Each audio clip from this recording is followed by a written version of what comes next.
Welcome back to the open session. We start right away with the first presentation, an update on Run Group D, which will be given by Lamia Al-Fassi. Please go ahead. Yeah, thank you. So I will give you an update about the study of color transparency in exclusive vector meson electroproduction. As you can see here, this is the new nuclear TMD's experiment that it was endorsed by this PAC.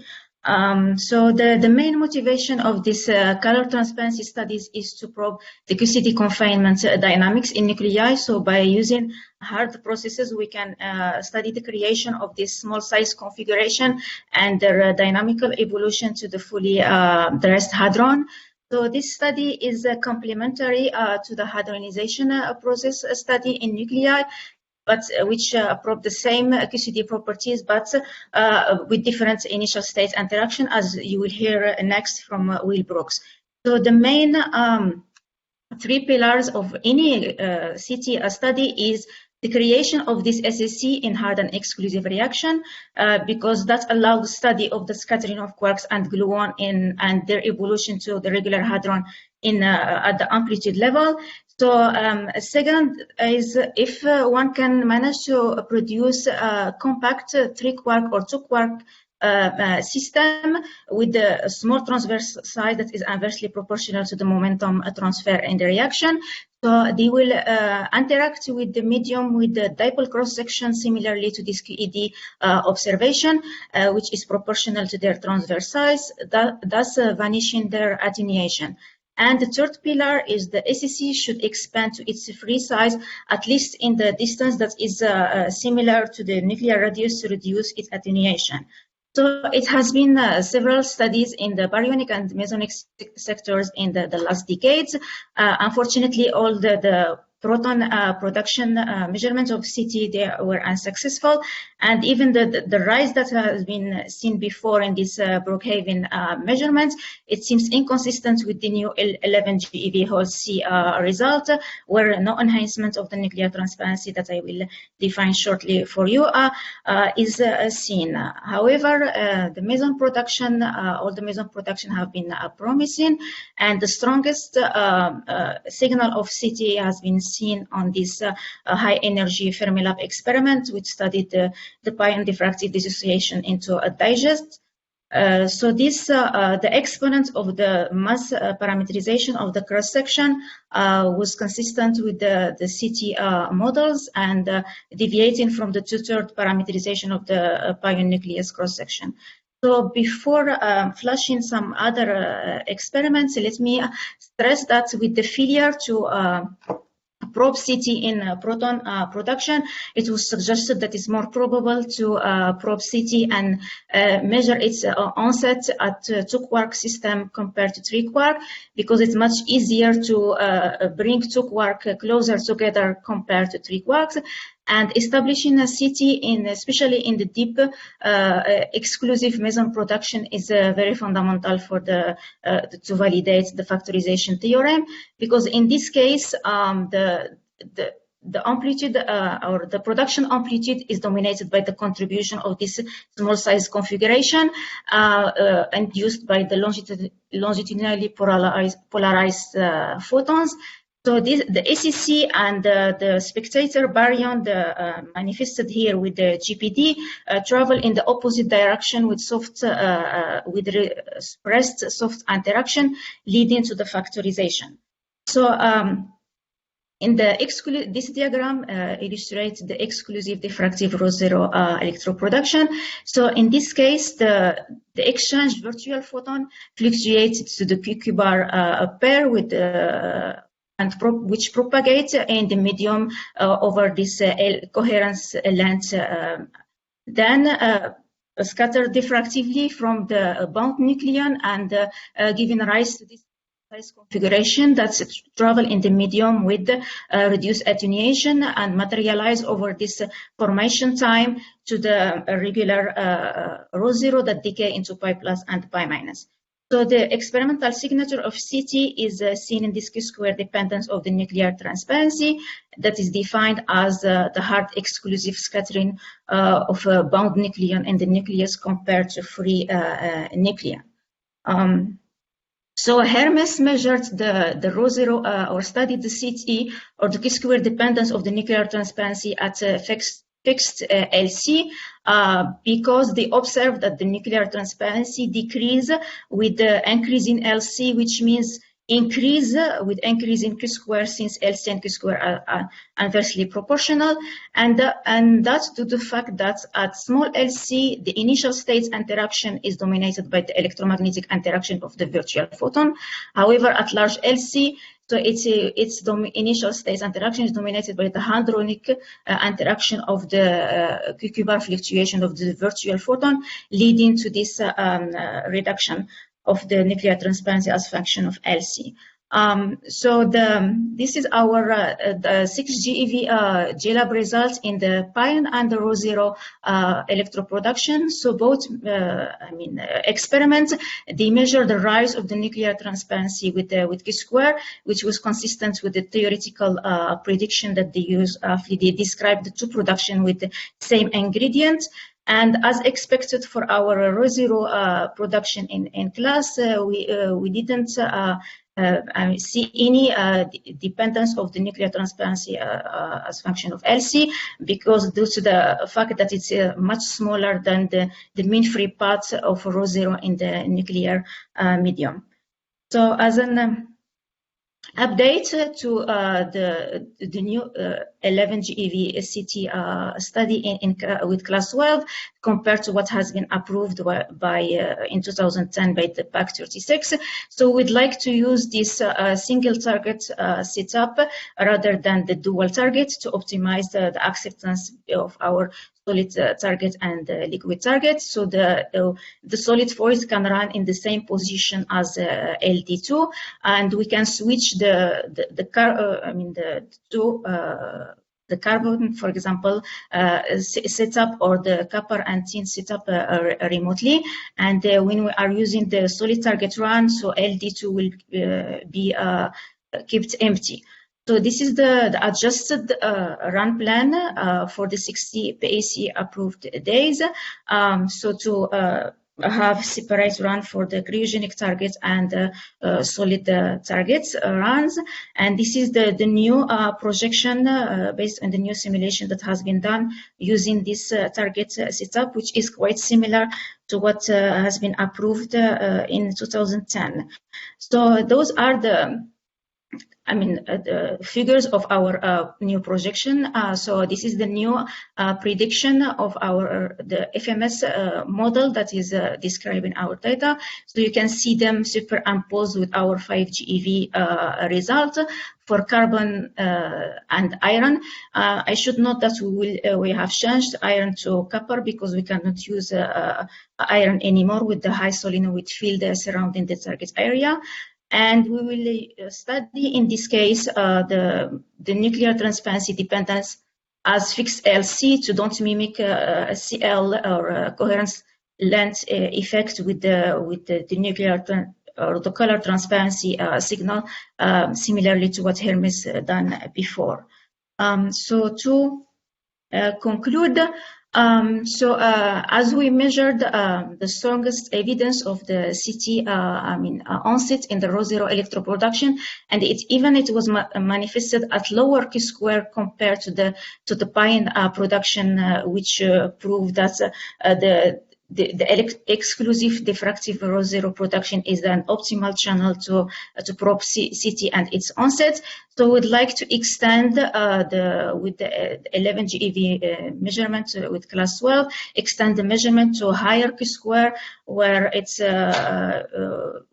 expected to see a strongest CT signal, and study the effects with different nuclei or size nuclei to be able to have better understanding of the space-time properties of this exotic small size configuration and their evolution during their evolution to regular hadron. I am showing here just the few theoretical prediction that has been done in the last roughly couple years, but it's still quite tiny due to the fact that we don't have enough or new results during the last roughly years since the measurements that has been done in 2000. Since the last 6 GeV measurement that has been done in both Pi Plus and Rho Zero production. And that's all. Thank you. Thank you, Raj. Indeed, we now have time for questions. The reader of this experiment is Concetina Sienti, so the word is to her, please. Yeah. Hi. Can you hear me? We hear you fine. Yeah. Thank you very much for this very nice talk. That's color. So I've never worked in these fields, so probably some of my questions might sound to you pretty naive.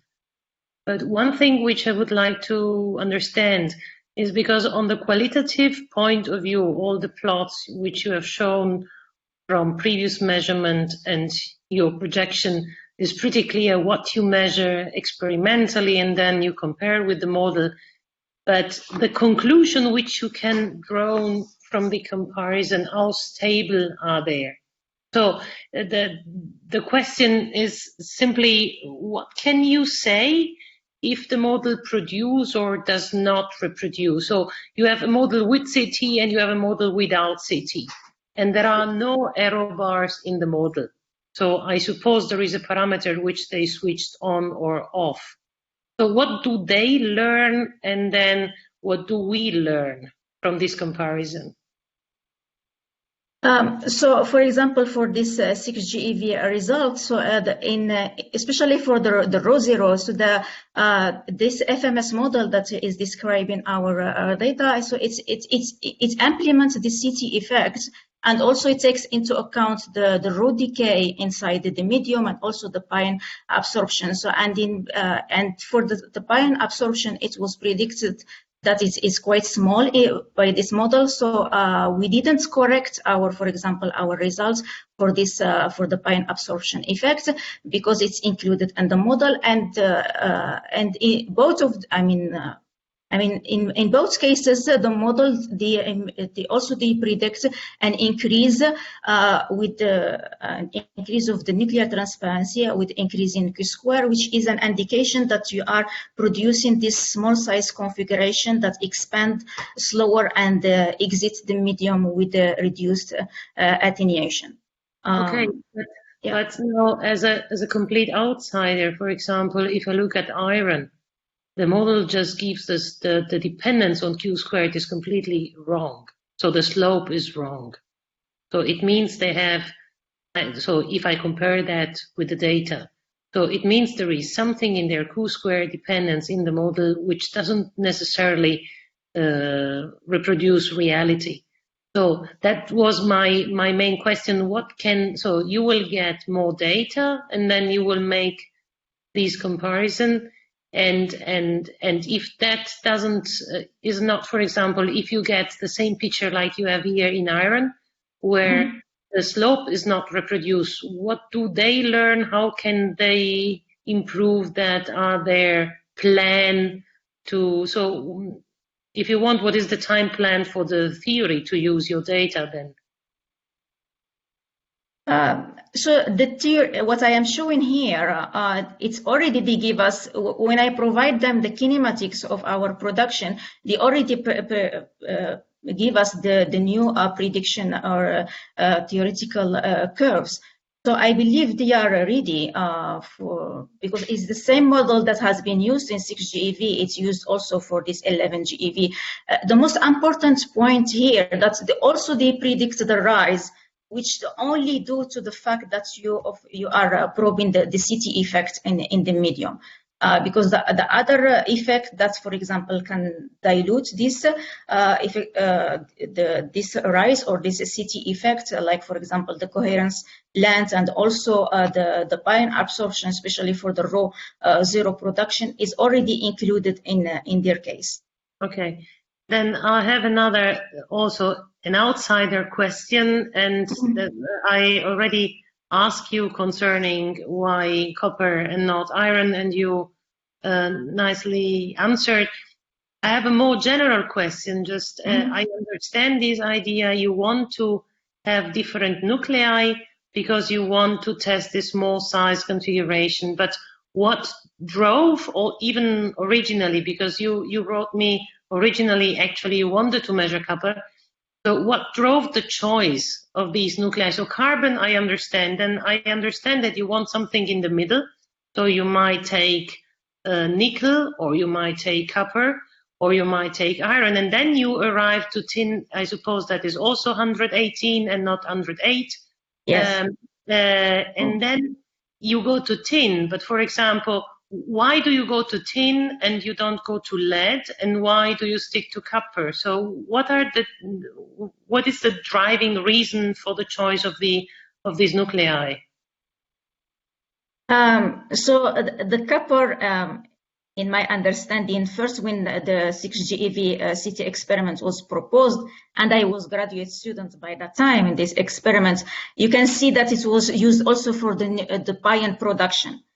So the idea, I believe, they want to use also the copper to have a decent comparison in the two nuclei for the two production channels. Since we ran by that time with the hadronization program, so the copper has to be switched to the iron. So because they were not sure how the transverse momentum broadening as function, or the A dependence of their transverse momentum broadening will change as A 1/3 or A 2/3. So this is why they prefer to use iron compared to copper. So just we went back to the initial scenario that was planned for the 6GeV. That was really clear from your answer to my question per email. That was okay. So copper was the choice because you want to compare with this ion production. Now, why tin and not, for example, lead? So why? At 120 about mass number, and you don't go higher if you really want to see how the medium affects this production? The lead was, we took data with the lead in 6GeV, but for the hadronization study, not the CT, the ion absorption is very high on the lead. So we are not able to use it for the CT study. So this is why we stick just to the carbon and iron. Okay. Yeah, so since the tin is the mass number is 118, sorry, this typo also here.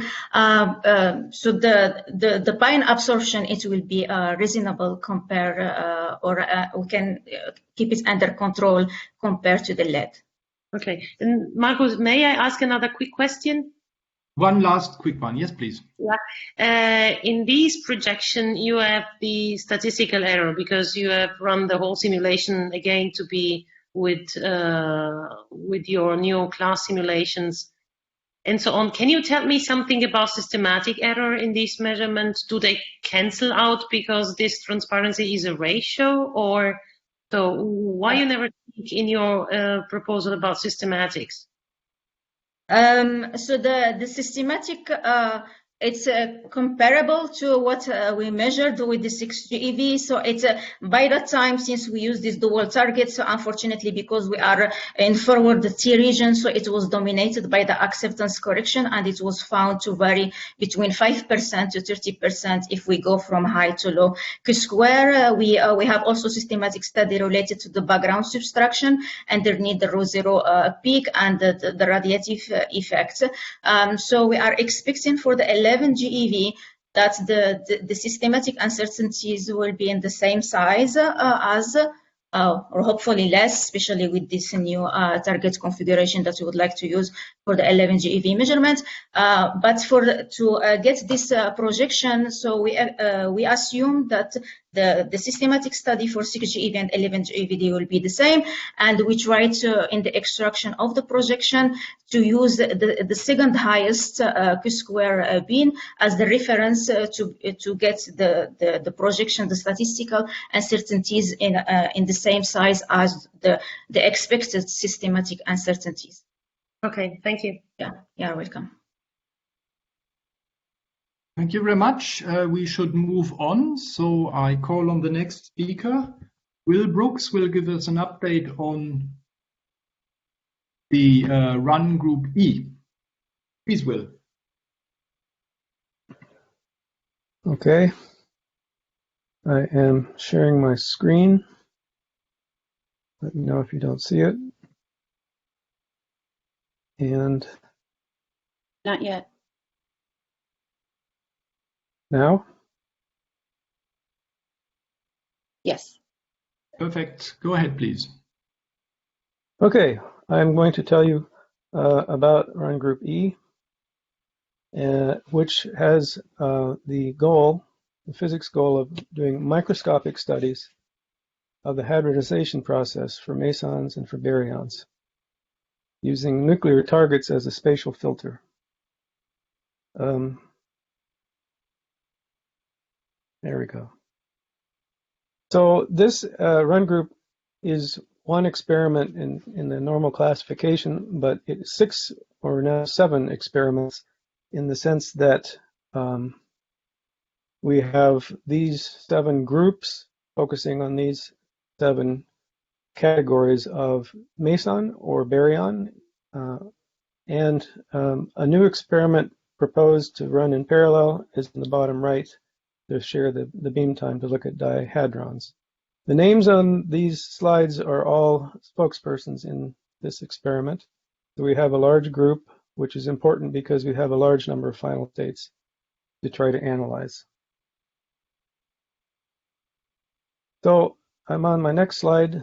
Not sure it's getting to you fast enough, but I would like to explain that hadronization is the process that generates new gravitational mass from energetic quarks and gluons. It is a fundamental process. People forget, but it's contained in the QCD Lagrangian, so it's really part of QCD. It is the process that enforces color confinement in dynamical interactions. So what's the history of this? In the past, the theory was far too difficult to pose the problem, let alone solve it, so people developed effective models like the Lund string model. In terms of experiment, in the past, there were lots and lots of experiments that could measure things like charged particle multiplicities and hadron ratios, but there's no microscopic information available, and the process is over after 5, 10, 15, 20 femtometers of distance, or maybe up to 100, but there was no information on the short distance phenomena available. Now we have new experiments led by the pioneering experiments from Hermes that can reveal the microscopic interactions by using nuclear medium to analyze the processes. That gives us timescale information, mechanism information, and it's all new. Actually, the thing that allowed it to occur is a better particle ID. These are experiments that have identified final state hadrons. That's the key. So in the theory, now we have new phenomenological results, and new ideas are emerging and being tested and refined. So this field, which has been somewhat stagnant for 4 decades, is now coming back to life with new types of measurements. So what happens inside the nucleus, very briefly, is the energetic quarks interact gently with the medium, producing an increase of the average transverse momentum of something like 0.03 GeV squared, which is something like 5 or 10% of the overall transverse momentum, or even less. By contrast, the hadrons that form inside the medium interact very violently. They disappear from the flux, and in our JLab data, up to 80% of the high Z pions are eliminated in the lead nucleus. So it's a really strong interaction. In the diagram, it shows the virtual photon interacting with a single quark and producing extra gluons radiated inside and producing a hadron going outside the nucleus. By contrasting these two observables, we probe the process microscopically. The example of this is in this slide. This is a recent fit we did to Hermes data that really validates this physical picture, as well as the error bars agree with the lines in these plots. So the upper 2 rows of plots correspond to transverse momentum broadening on the top, and multiplicity ratios in red on the line below for 4 different bins in Z, the relative energy of the hadron. And we fit the upper and lower boxes, 8 points, at one together simultaneously in order to do this. So we fit 8 points for one Z bin, and we get these excellent fits with only 3 parameters, and this is a very constrained fit. So we consider this an indication that we understand the basic process for pi plus. If you take our results from these 4 fits and put them, plot them on this bottom left plot, you have the color lifetime on the vertical axis, the amount of time or distance that the quark travels without being in a hadron, and we got values ranging from 2 to 8 femtometers in this case. And so this is a femtometer scale measurement. And on the right, this is the interaction strength with the medium of the quark, which is called the Q hat transport coefficient. And we get values that are very plausible. You can read more about this in the link below. So we'd like to do analyses like this with new particles. So these are the headlines of the 12 GeV experiment. What we aim to do is to do the first ever measurement of rare heavy mesons, such as the Phi, which is a GeV mass SS bar system that lives long enough, this is its C tau, it lives long enough to go through the nucleus as a Phi and come out and decays outside. The F1, which is even heavier, almost 1.3 GeV, which again is stable on nuclear dimension sizes, and the eta prime, which is another GeV particle. So this would be the world's first look at GeV scale meson formation. So that's the exciting thing. That's the thing that also drives, to some large extent, the luminosity request. In the lower half are the list of absolutely new first ever measurements in the baryon sector. The lambda 1520, the sigmas, is the cascade particles. These are all baryons, and they live long enough to be measured going through a nucleus. And among other motivations for this is to look for a phenomenon called direct diquark scattering, where instead of the virtual photon hitting a single quark and not driving a single quark through the medium, it actually drives a diquark through the medium, an intact or partly intact diquark through the medium. The argument for this is on the next slide. That's the motivation, the new motivation, just new in the last few years, since 2010 certainly, for doing these baryon measurements. The diquark argument is based on the observation in Hermes and class that the PT broadening results, which we picture as a quark going through the medium, causing the broadening, they're very similar for charged pions in class and Hermes, also kaons. And the typical values, as I mentioned before, are at the 0.05 GeV squared level. So that's what we think of as normal quark broadening, and it will be seen for production of every normal ordinary hadron. However, we see a very different result for Hermes protons and class protons and lambda. We see an order of magnitude larger broadening, or multiplicity ratio. So on the left, you see the lambda transverse momentum broadening, which is at the level of 0.4 GeV squared, not 0.04 GeV squared, whereas on the right, you see the 0.04.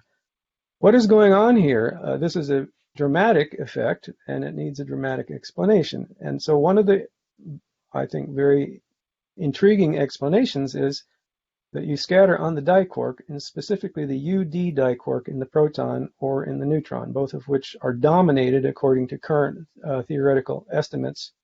They're the dominant diquark configuration in these particles. And the other one in the list that has this UD is the lambda. So what does it mean? It means if you can study the scattering of the diquark, that process makes it very much easier and therefore energetically much more favorable to produce a new proton or a new neutron or a new lambda by scattering the diquark, and then you only need one or two string breaks to make the additional quark. So what we expect from this argument is to see the same thing, generally speaking, from protons, neutrons, and lambdas, and something radically different for the anti-proton, anti-neutron, and the sigma and cascade systems. That's the argument. If you want to read more about it, there's a link on the bottom of the page that explains it more completely. So, has been a lot of theory interest in this topic. Here is a list of one page full of many of the publications, and I'd also note in the bottom right that in addition to theory, there has been a lot of proton-led data studied at the LHC, D. Gold studied at RIC, and Drell-Yan at Fermilab, and the theory and data for that are all somehow connected to what we will be able to measure, 12 GeV. So we have quite a few results from 5 GeV class, some of them published. This page shows, for example, in the upper left, the eta meson multiplicity ratio, world's first, obviously, and it shows the Z dependence drops as Z increases, as more or less expected, and you show that it shows, and then second, the right-hand slide of the two, the PT dependence, which shows the now pretty commonly expected Cronin type effect of a rise at high PT squared above 1. And the right-hand plot is the published K0 superimposed on the Hermes K plus and K minus data. On the bottom left is the world's first threefold dimensional multiplicity ratio. This is for the neutral pion. This is as a function of PT squared, nu on the bottom axis, and Z on this axis here. And on the bottom right, we have the Bose-Einstein correlations in nuclei for pi plus systems, which tells you what the source size is and how it evolves as the nucleus gets bigger. This is about half of what I could show you. Not all is released by the collaboration, but there's a list of other things that are also under study and have very interesting results. I'd like to highlight a few of the comments from the Theory TAC.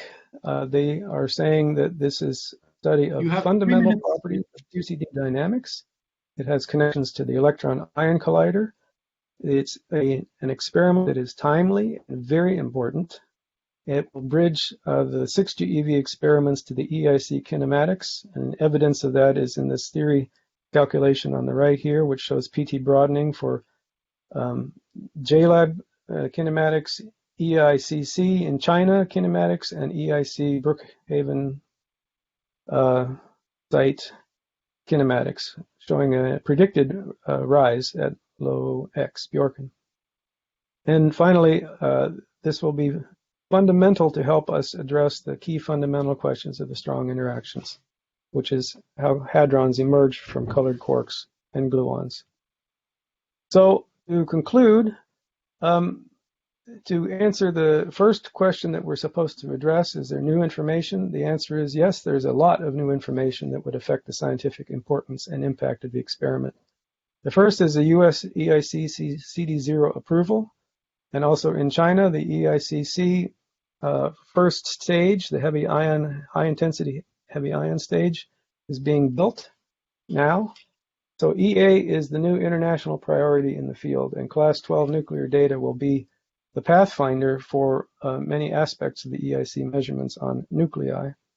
There's a visible acceleration of theory work just since the CD0 approval to understand the nuclear environment in DIS. So this is a groundswell of new activity. We have important new theory work on diquark correlations in hadrons that is just coming out recently. So there's a lot of new things. I could go on. The other thing to comment on, bullet number 3 of the instructions, what we should discuss is the beam time allocation. If you recommend to reduce our integrated luminosity, we will lose the phi meson, and we will lose the antiproton, and we will lose quality in many other channels. And so we hope that you will not reduce the beam time allocation. And in terms of the scientific rating, we request that you review our scientific rating in the light of the new developments since the 2010 PAC, such as they're listed in the upper half of this page. Thank you. Thank you very much, Will. The reader of this experiment is Elke Aschenauer, and she has time for questions now. Please, Elke. Hi, Will. Thank you for the nice presentation and summary. I have a couple of questions. So some have to do, so just one comment on your plot for the EIC coverage on the slide before. The EIC covers, of course, the entire region up to high X Björken, maybe not at a Q-square of 1.2, but a slightly higher, which might be actually interesting. The other point I wanted to make, you already kind of hinted to, there has been a lot of data also from the LHC and RIC has also PA data and different nuclei, and then there is the important measurements for the UPC also, which also addresses the presentation before. Is there any kind of, I think it would be very nice to understand how these measurements are complementary to all these things which are studied in PA, and but the other thing is also to what extent they are the PP and PA data are competing with this, or you compete with them because a lot of them are already published. Do you have some answer on this? Yes, these measurements with DIS are extraordinary for these specific topics because in the picture that the virtual photon is absorbed by one quark, and of course you measure the characteristics of the virtual photon, then you know the starting energy of the quark before it takes off inside the nucleus. There is no other kind of way to have that result with the hadron beams. And so that's I challenge this statement because it is true, the virtual photon is absorbed by one quark, but you measure one hadron and not a jet. And as such, you don't have, if you have the scattered electron, you have the X and the Q square, and you can reverse this. But it is not exactly that you get the full kinematics and information by measuring one quark. So there need to be corrections to really come to the quark kinematics, which if you do a jet are slightly different. But yeah, you have control over your kinematics better than in UPC. I agree on that. Well, also on hadron beams. I don't, you know with the jets, energy. you have very good control over the kinematics of the quark. But we don't have to debate this. No, I agree with that, but we don't have jets. And yeah, that's true. We have to wait for EIC for jets. Yeah. But you do know the starting energy of the struck quark, and that's a tremendous amount of information. And the other thing, as you well know, is the lack of initial state interactions, which you have in like the PLED. Yeah. So they're complementary, but I really feel confident that we have some good physics advantages here. I think that would be, for just to emphasize more, would be good to kind of point it out more to increase the importance of what you can learn from that measurement. If you go to your backup, actually it's the first slide in your backup which shows the acceptances. I think it was the first slide. Yes, here, one more, exactly. Sorry. One more. Okay, exactly. So that shows me the acceptance for mesons and then also for baryons inside class 12. And all of your measurements rely on that you take a ratio between what is measured with deuterium target and then a heavy target. So do you have any understanding, and some of these acceptances are very small, for example, for the sigmas and lambdas and so on, and they change over C. And actually C, I guess, is not only the only quantities they depend on, it is also PT. So it might be actually two-dimensional. Do you have any handle on an understanding how different the acceptances are if you scatter on a heavy nuclei compared to deuterium with class? And in general, what the systematics is of correcting for some of these acceptances so that you can extract your physics? So it's a good question. The acceptance changes very little, but let me start by saying for the 6 GeV beam, we had the targets that Lamia already showed in the previous presentation that were 4 centimeters apart or so.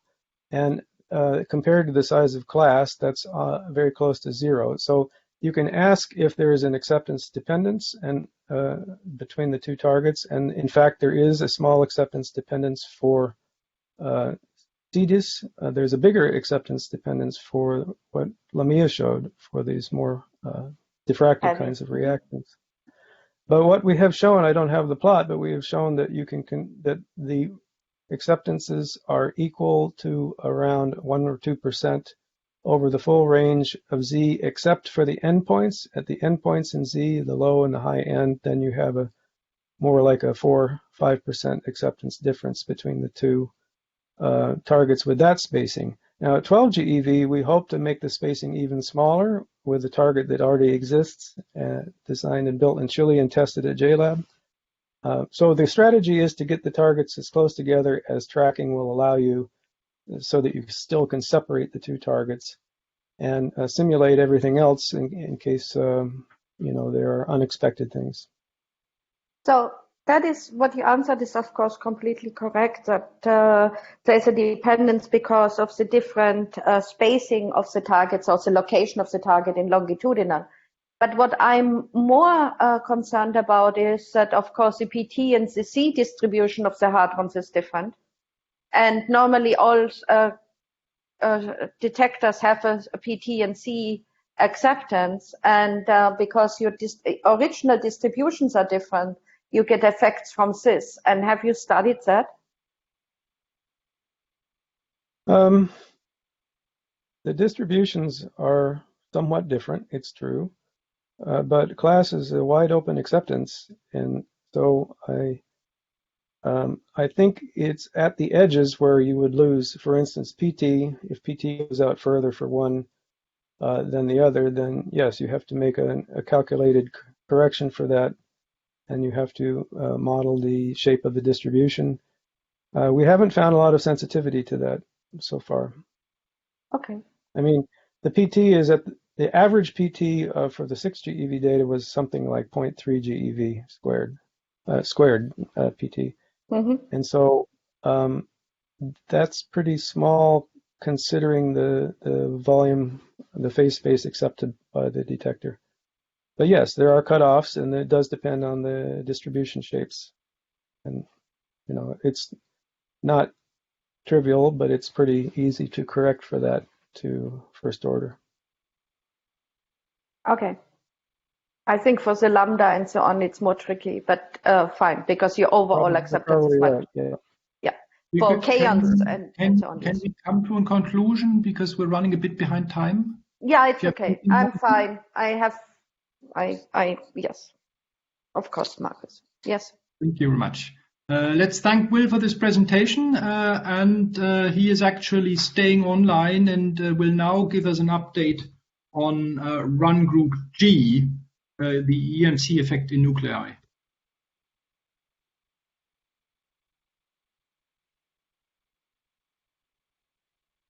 So, same program, different file. I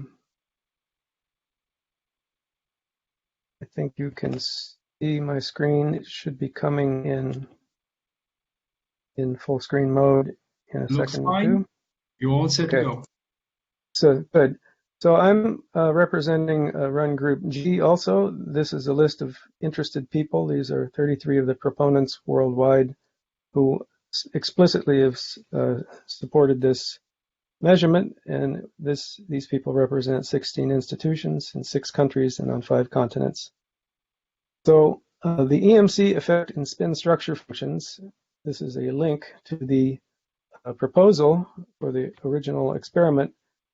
What does it mean? It has been known for around 4 decades that structure functions in protons and neutrons are different inside nuclei than in isolation. It's been observed in many, many measurements over the decades, including recently at Jefferson Lab in prominent experiments. However, no experiment has ever searched for this effect in the spin structure functions, which is a little a little surprising, let's say. Of course, it's technically difficult, but it's scientifically very interesting. Because polarization, as is always the case, it gives you a very, very different look at the system, and it can provide new insights into old problems. You know the story that GEP over GMP, which was a B+ rated experiment that people were not very excited about in the beginning, turned the field upside down when it revealed a very unexpected size of two-photon exchange effects. And I can give you other examples where measuring something in different ways with different types of observables, especially spin observables, made a breakthrough. This was a real breakthrough. So the strategy, why lithium-7? Isn't that a strange choice? This is an excellent choice because of its unique nuclear structure. In polarized lithium-7, one proton carries almost all of the polarization of the overall nucleus. So that means it's a polarized proton, but exposed to a nuclear medium, embedded in a nuclear medium. That's the key. I'll show you the shell model diagram in the next slide. We also chose strategically 2 cells, not 1 cell, in order to gain the best control of systematic uncertainties. That allows you to have polarized lithium-7 in 1 cell and polarized protons in the other cell, and you can also switch the polarization rapidly. And so, and we have done a prototype test of that, and it's in the backup slides. I can show it, or you can look at it later. And we also take advantage of 99% of the infrastructure that already exists for class 12, because the polarized target exists and will exist with 2 cells in the near future. And the beam time can be scheduled to be before or after run group C's, which means that you don't have a major installation, which takes a long time. So you avoid that penalty. This is a shell model picture of lithium-7. Everything is paired except 1 proton in the P3 halves shell. You can use the shell model to calculate that 86.6% of the lithium-7 polarization is carried by this one lonely guy over here in the red. And the world's most sophisticated calculations also agree with this number, basically. So this 1 proton is polarized, and the rest provides a modification due to the medium. So what's new since 2014 when we proposed this? Well, in 2011, a few years before, it was proposed that the EMC effect, the regular unpolarized EMC effect, might be connected to short-range correlated nucleons, or SRCs. And since 2014, there have been a lot of theoretical and experimental advances exploring this connection, intensifying the debate. And this is illustrating why this is a relatively urgent measure. It shouldn't sit on the books for another 20 years or something. The mean field-based model calculations continue to always find modified spin structure functions, although the variety is large as to exactly how big the effect is. There are experiment-driven analyses that find more evidence of the EMC to short-range correlation hypothesis, published in Nature. However, their conclusions are partly disputed by some experts. I'll tell you a little about that. And finally, there are important technical developments in the class, or the JLab, target technologies shown in the backup slides. The components are in hand and tested now, which was not the case in 2014. So these 2 images came from the Nature publication last year of Schmuckler et al., which is actually a class publication. And you see the regular EMC effect on the left, where it spans quite a range in the plot space. And in the right, you see something where they have used a scaling function to collapse all those down into a relatively narrow line. So the scale function comes if you assume the EMC effect is caused entirely by NP short-range correlations, neutron-proton short-range correlations. Then you derive a universal function that describes the EMC effect well for all nuclei, and this universal function has a short-range correlation ingredient in it. So I can explain this more slowly if you're interested, but rather quickly. The F2 in the nucleus on the bottom line is equal to just the sum of the neutrons and the protons times their structure function, plus the modified part. And the N here comes from the short-range correlation measurements, and the deltas are just the differences between the modified structure functions and the not modified structure functions. So that's their conclusion. However, there was some pushback from the theory community in some areas. For instance, Tony Thomas says it's unlikely, or said in this link, that it's unlikely that there will be a big polarization effect that are due to the short-range correlations, because the short-range correlations are at relatively high energies and they will depolarize the participants in the short-range correlation down to, let's say, 10% of the full polarization that they may have had before that interaction. They also published with Wang and Melnichuk tests of 3 phenomenological models that have nuclear binding, Fermi motion, and off-shell effects, and they also can be broken out into low momentum and high momentum components. They found that the high momentum nucleons, which you expect to find in the short-range correlations, were not the main source in those 3 models of the EMC effect. That was in this year, March or so, April. And there was a response in the midsummer to that from this group of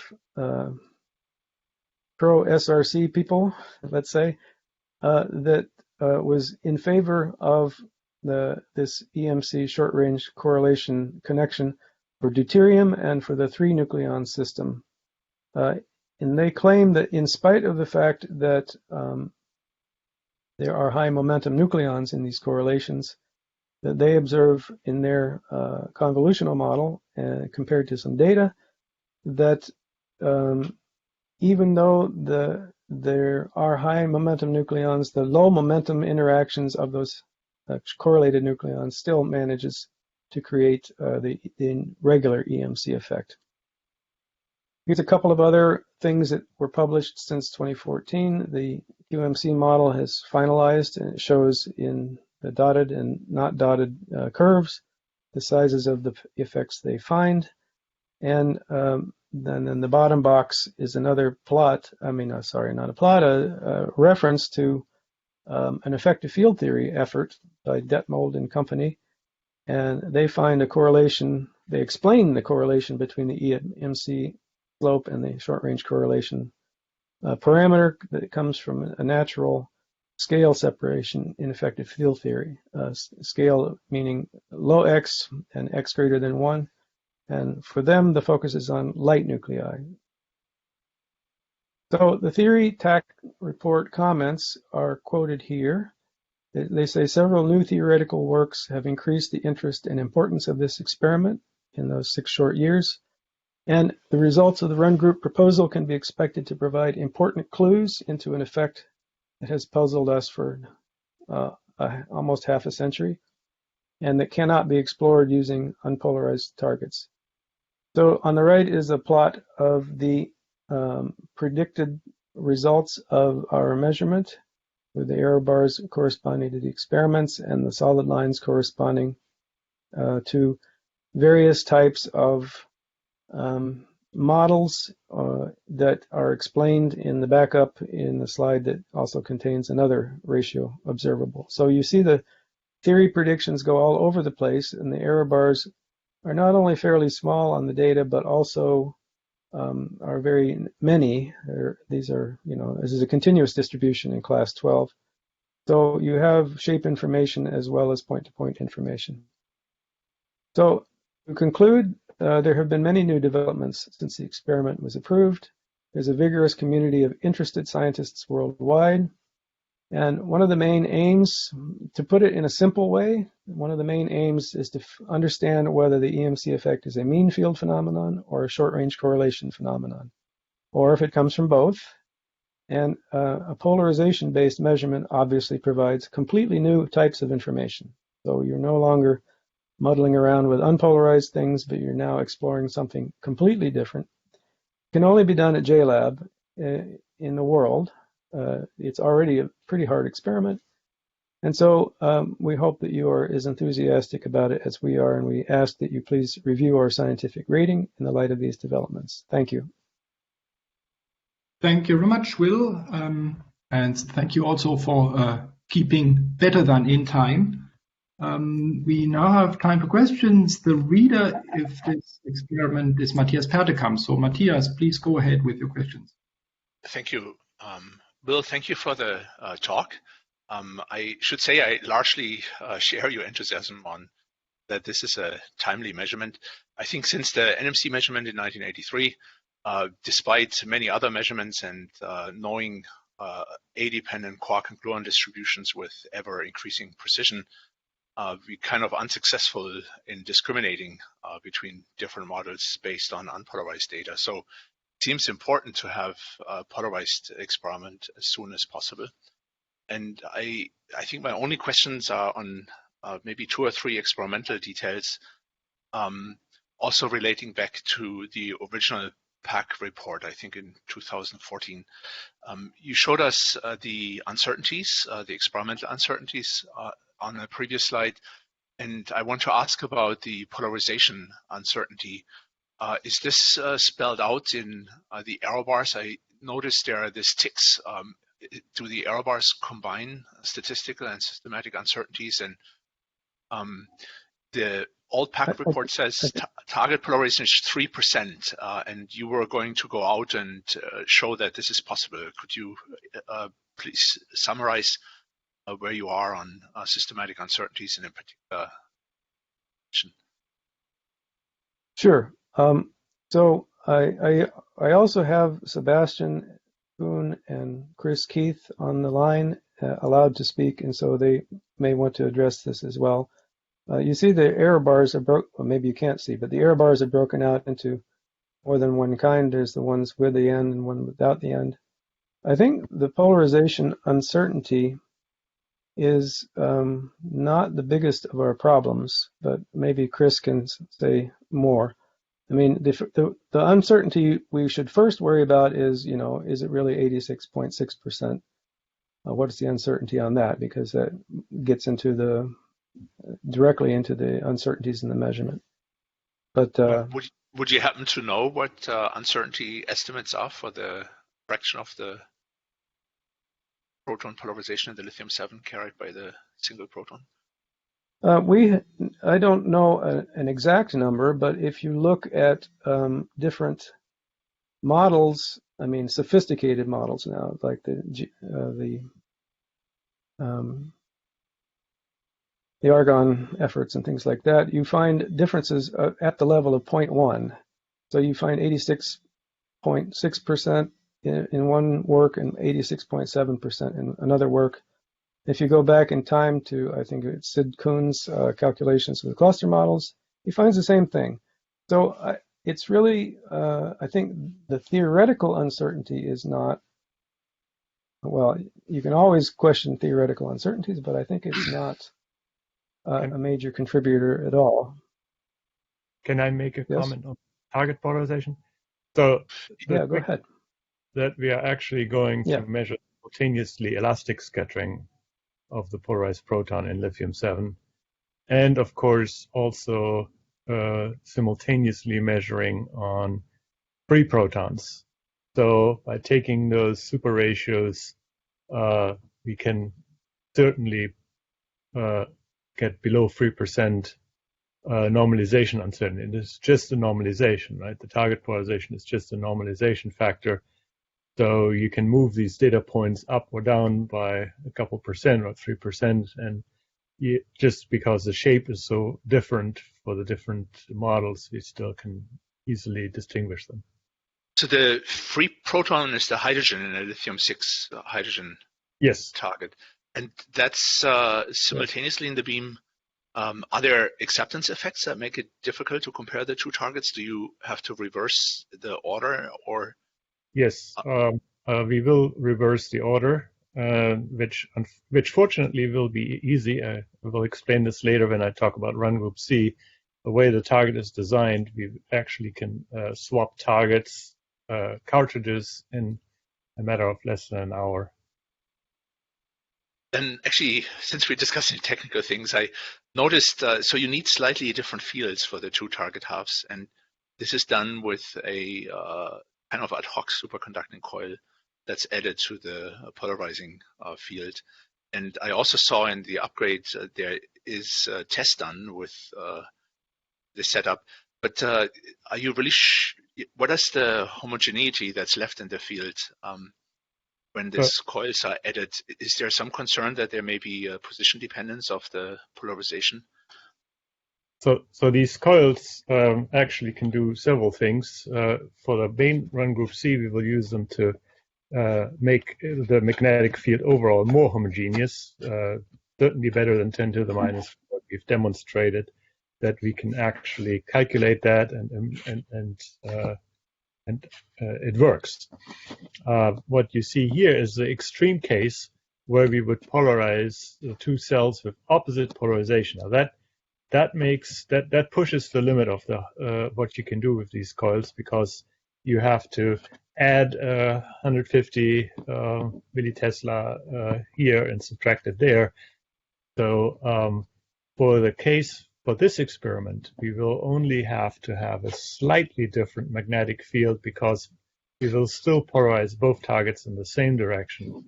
And so the difference is just lithium-7 versus a proton, which is ever so slightly different, because lithium-7 has is a spin 3/2 object.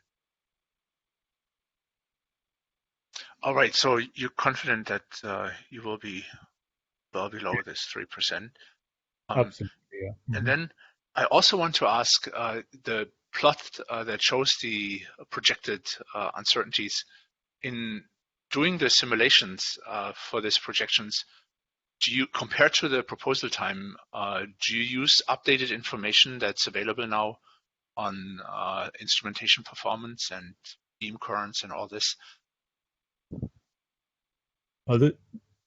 So these are still from the proposal. So no, we haven't updated them, but in fact, we also know from run group A and B and now run group F that the assumptions about what beam current we can take are realistic.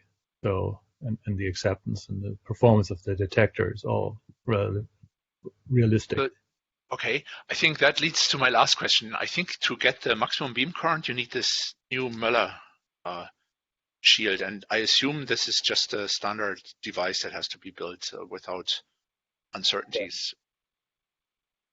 Is that true? Yes, and again, that'll be the same as for run group C, which I can comment then later on it if you. Okay. But it's already designed and simulated it. It's not a problem. All right. Thank you. Marcus, these are all the questions I have. I don't know if someone else wants to ask. Thank you very much. Since we are consistent in our time lag, I suggest that we move on unless there's a very urgent question from the committee. That doesn't seem to be the case. Then thank you, Will, again, also for giving these two talks in a row. I understand that was quite harsh on you. We come to the last presentation in this session. That is an update on Run Group A that will be given by Latifa El-Wabrivi. Please, Latifa.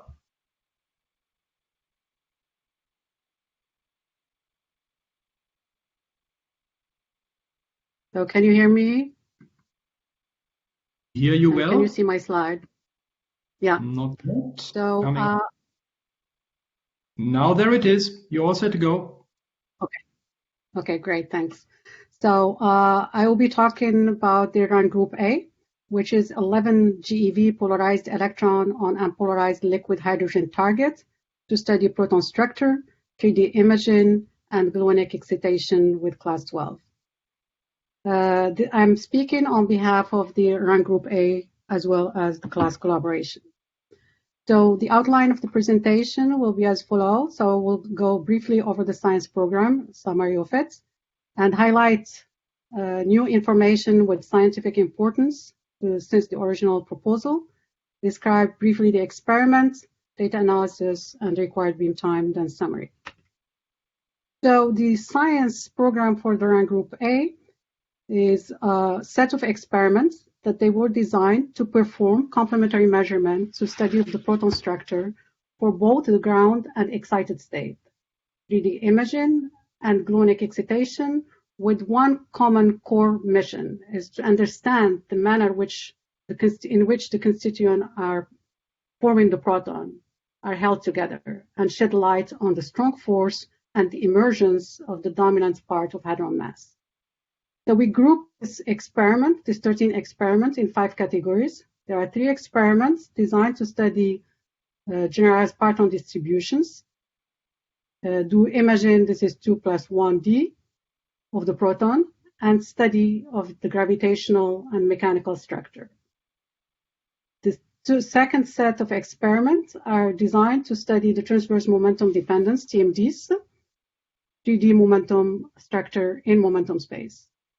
Then the third category is a set of 3 experiments to study the nuclear resonance structure as momentum transfers from 2 GeV to 12 GeV. The fourth set of experiments are related to quasi-real photoproduction. There are 2 of them to study the JEPSI photoproduction, search for LHCb pentaquark, and time-like Compton scattering. And the last category is the Meson X program. There are 2 experiments to study meson spectroscopy in search of hybrid mesons. So I will choose a couple highlights to show you that will impact our run group A in terms of scientific importance. The first one that has been described this morning by Annalisa is the publication of the pressure distribution inside the proton. Publication of this pressure was actually triggered by the approval of the proposal of the run group K. So, and the published data are the bright green from class, and the reddish data are the projected data from the 12 GeV upgrade. This is combining RGK and RGA data analysis. This work received a lot of press from around the world, from Africa to Asia to North America to Europe.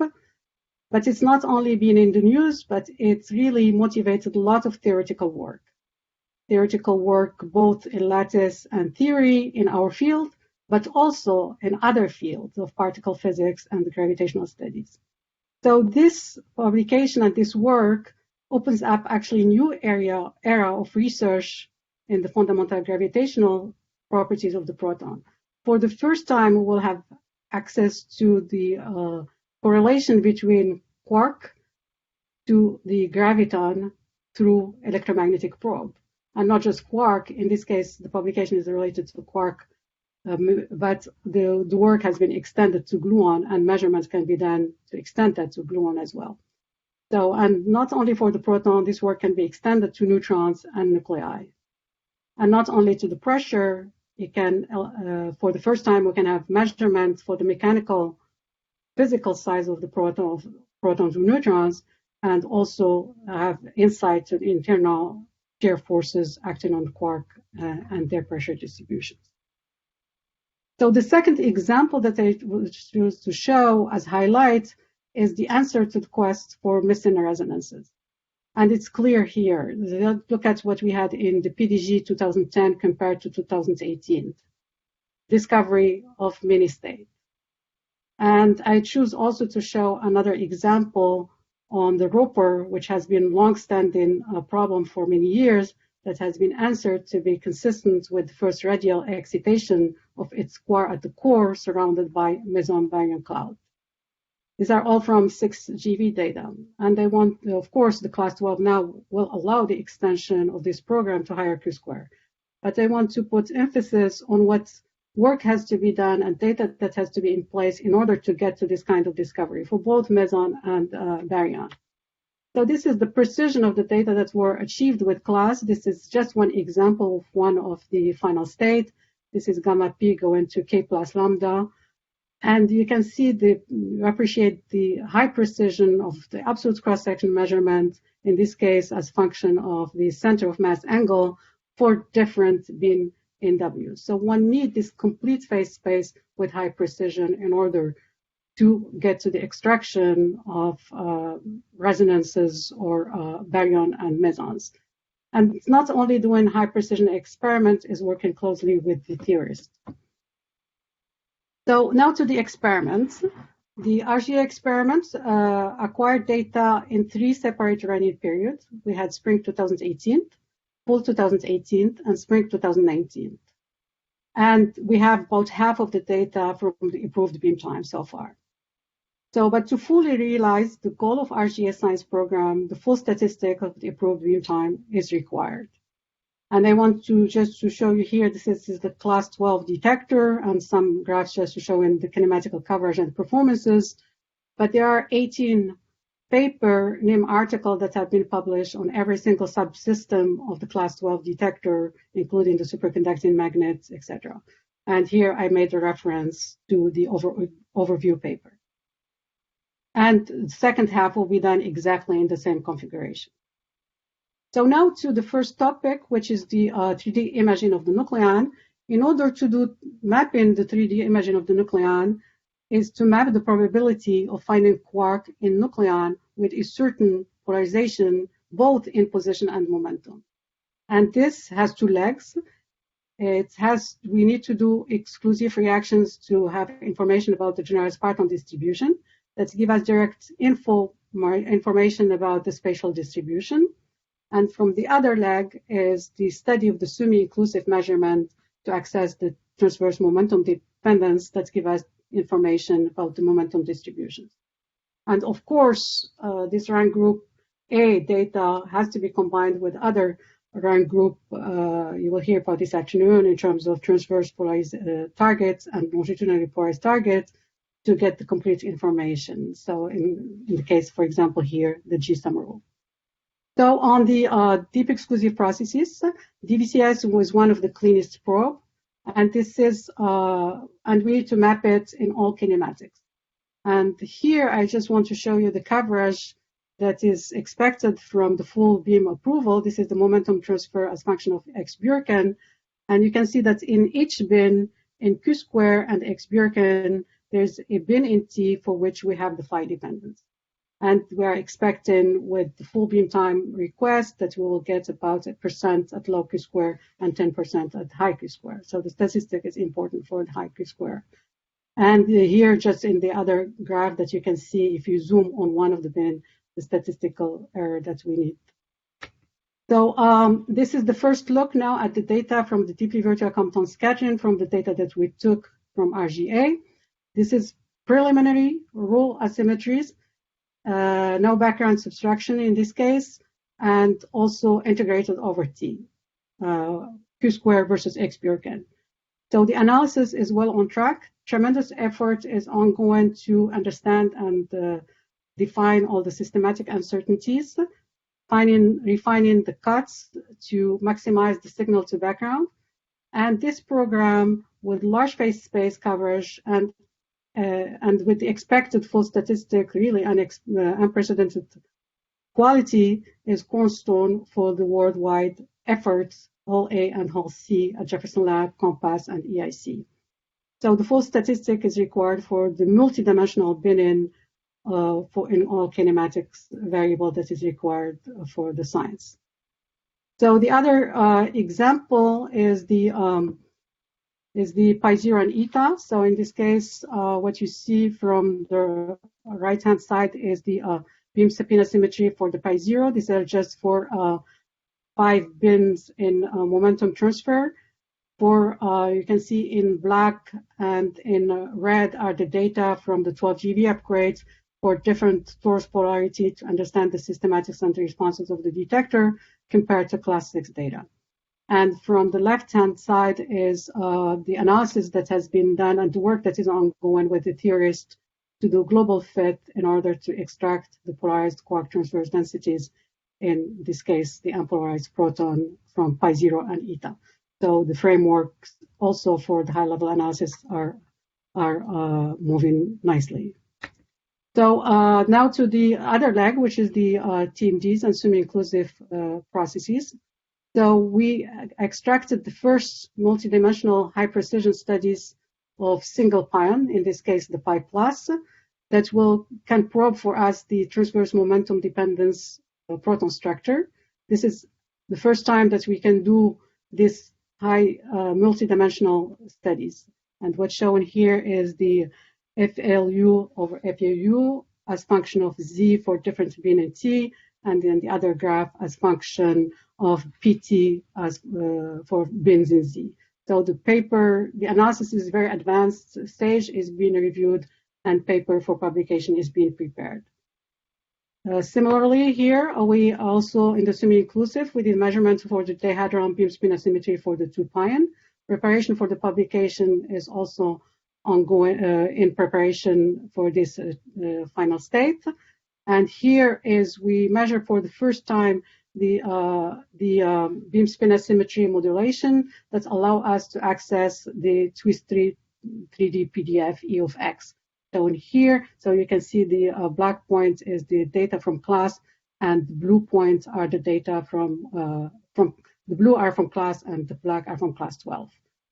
And the other graph is now the beam spin asymmetry for the dihadron as function of the invariant mass of the 2-pion. And you can see here also this will be actually the first measurement that will allow us to have access to description of the helicity-dependent fragmentation of the dihadron pair. So, of course, to do a complete studies of TDs, one also need to measure kaon, which have significantly lower fraction where statistics is more required, and in this case to have access to Bohr-Mulder function and Collins fragmentation functions.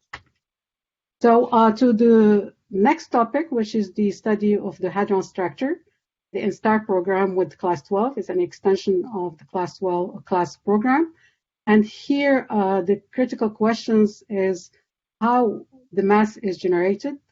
And as you can see that the Higgs mechanism is responsible maybe for the less than 2%, but non-perturbative strong interaction is responsible for more 98%.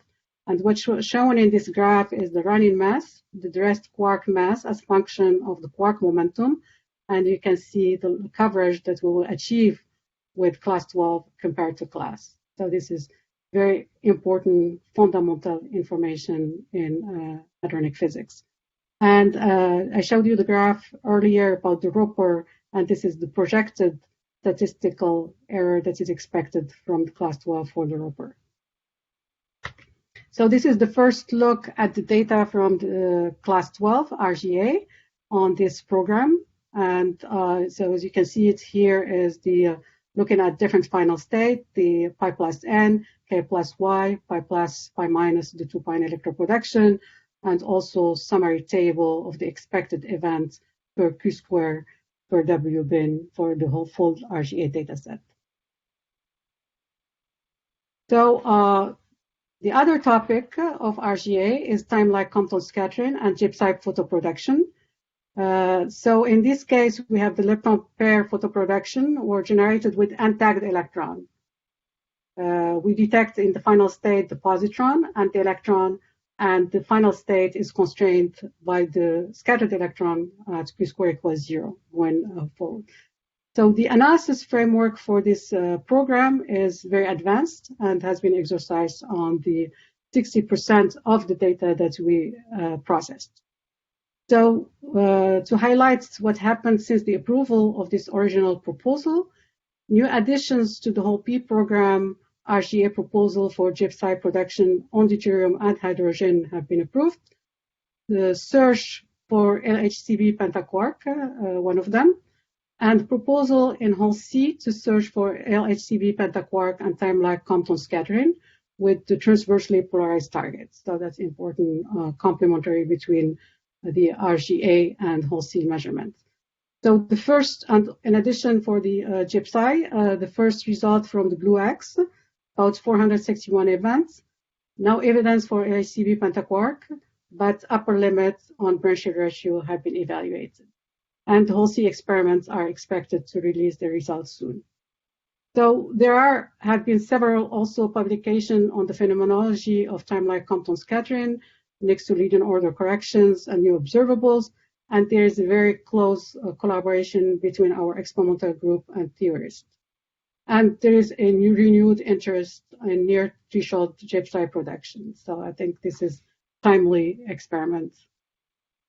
So first, from this part, the time-like Compton scattering, this is a key for studying also the generalized parton distribution and have sensitivity to the D term that is containing all these mechanical properties of the proton, forces, and pressure. So it does study the universality of GPD similar to what the DBTS does. So we looked at the first data, the data from the first RGA that had been processed, and there are very promising results and a good agreement between the data and the model predictions. So, and class 12 can really deliver on all of these. So you can see here, they can highlight one of them. So there is the beam spin symmetry as function of T, and also the forward-backward asymmetry as function of T shown here. In comparison, the data are in blue from class 12 in comparison with different model, the one that include D term and the one that they don't include D term, like this blue and yellow here. And you can see that the data are more in agreement with the model with the D term. And here you can see the comparison between what class 12 can do in comparison what we had with class data. So the last topic, there's the GPSI part before we go to the meson X. Here is the measurement of the cross-section near threshold to have access to the production mechanism, probing the distribution of color charge in the nucleon by measuring the T dependence of the differential cross-section, study the forward-backward asymmetry to access the real part of the forward GPSI scattering amplitude, and also this data will allow us to search for HCB pentaquark. So we looked at the data, clear signal for GPSI in both lepton decay mode that is complementary to the studies at JLab in Hall D, for example, and Hall C.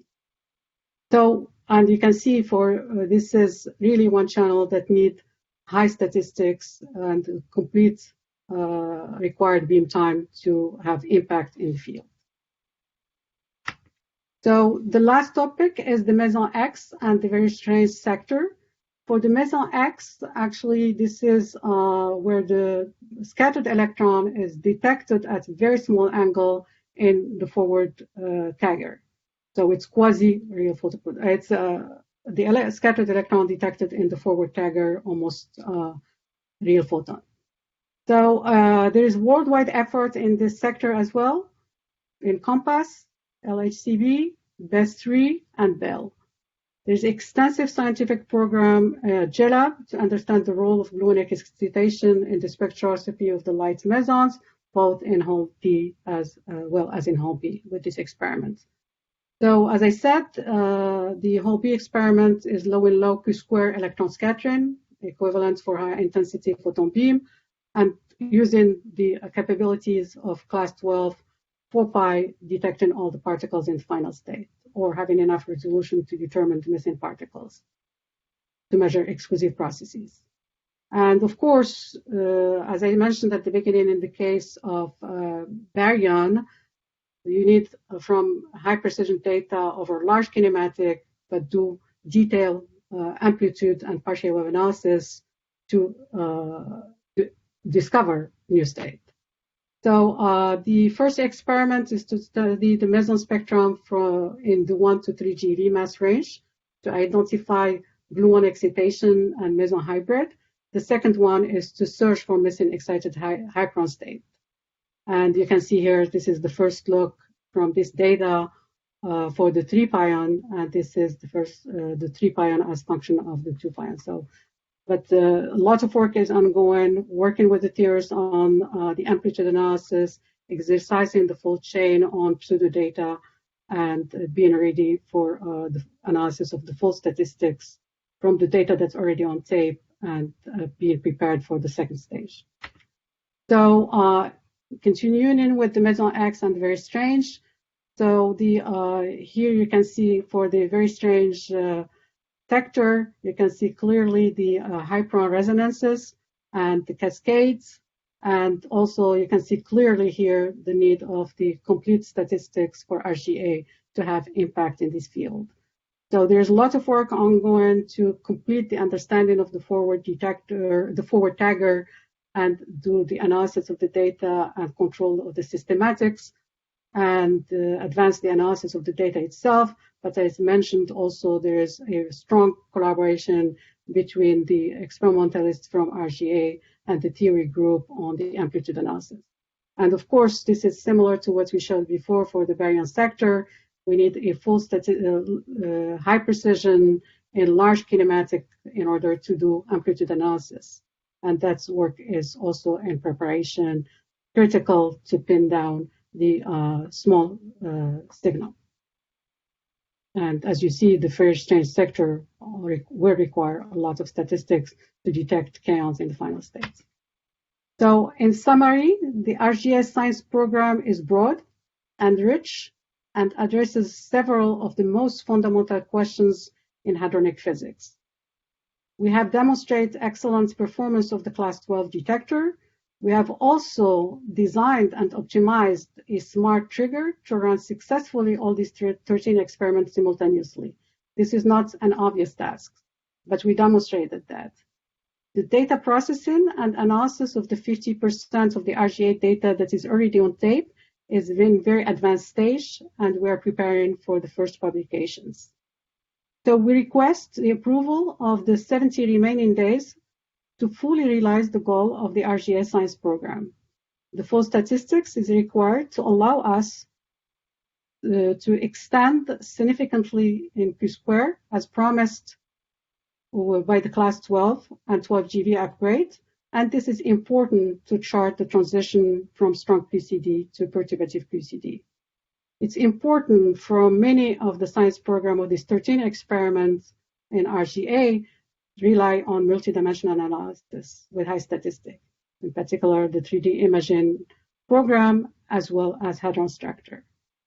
It's important to advance the amplitude analysis of hadron spectroscopy and structure to discover new state. And also the statistic is important to measure rare processes. And last but not least, the potential for science discovery. And just to give the analogy, when class was designed, GPDs were not born. And it's important, and we're taking that into account in designing our experiment, in designing in particular our trigger. And thank you very much. Thank you very much, Latifa. We now have time for questions. The reader of this run group is Alessandro Bacchetta. Please, Alessandro, go ahead.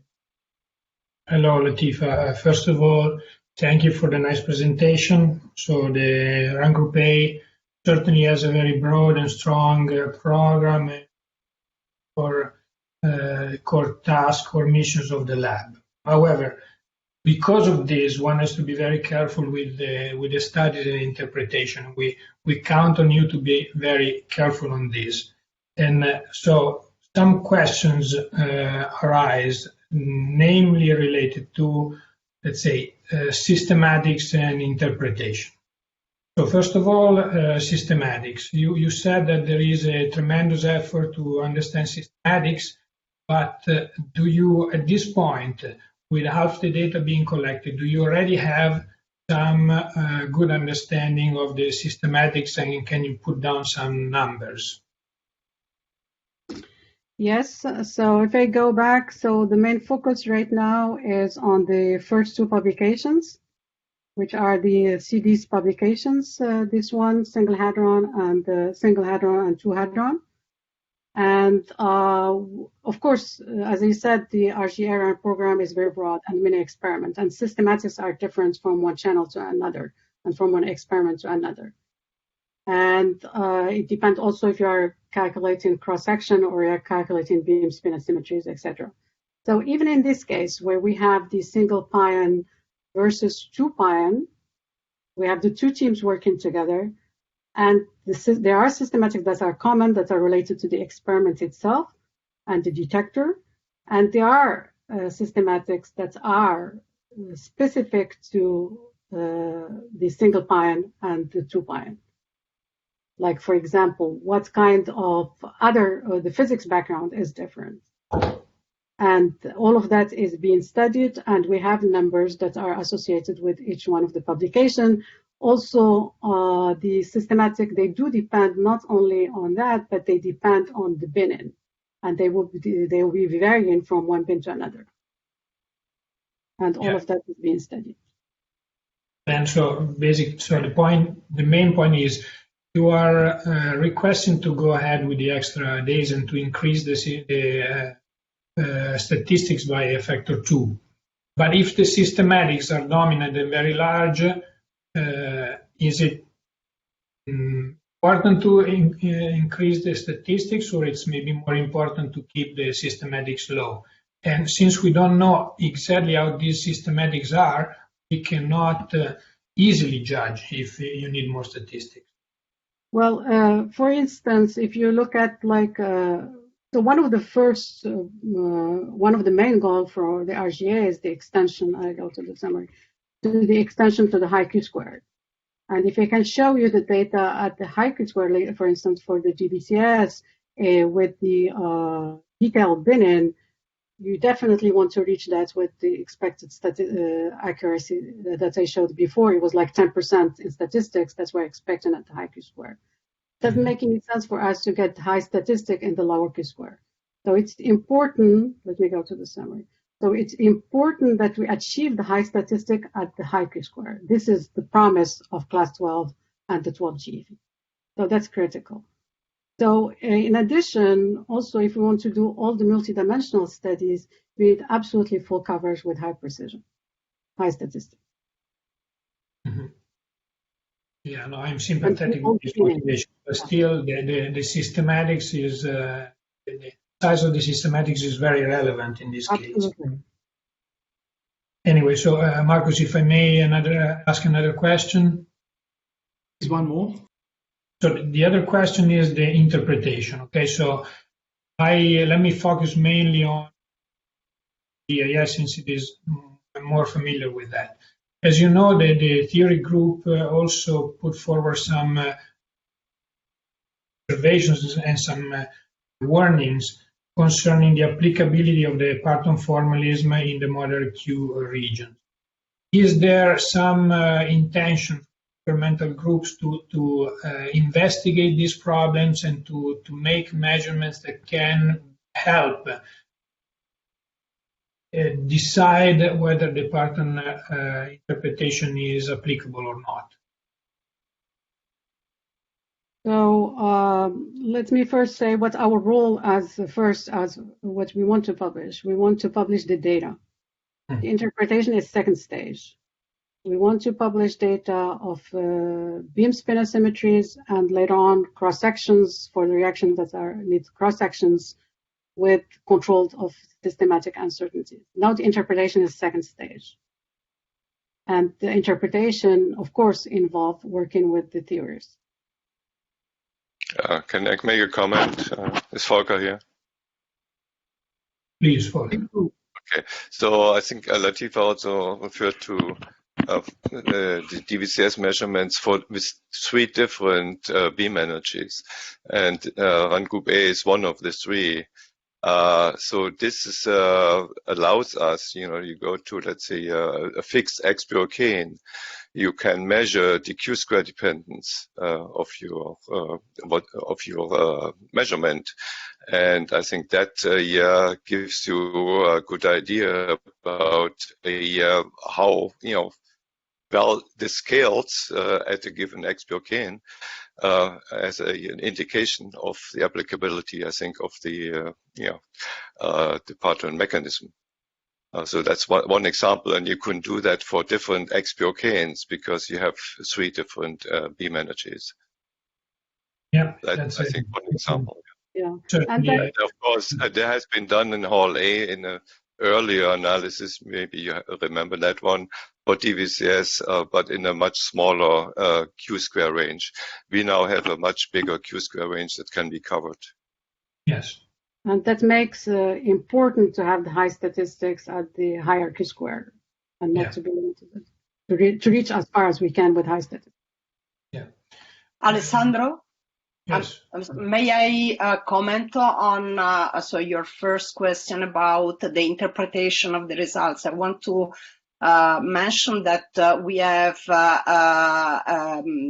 the so-called TAD meeting, Theory Experiment Dialogue, where we discuss how to proceed, how to interpret our results, and the theorists explicitly said, okay, first of all, we have to produce data, and then we'll see how to interpret them. But there is this effort, this close connection between the theory group and the experimental physics group, actually, Rolf, myself, Tia Keppel, and some other experimentalists meet with Zhang Wei and other people of the theory group to work together how to interpret actually, and to have their guidance how to interpret our results. But the message that we received just in the last meeting we had with them is,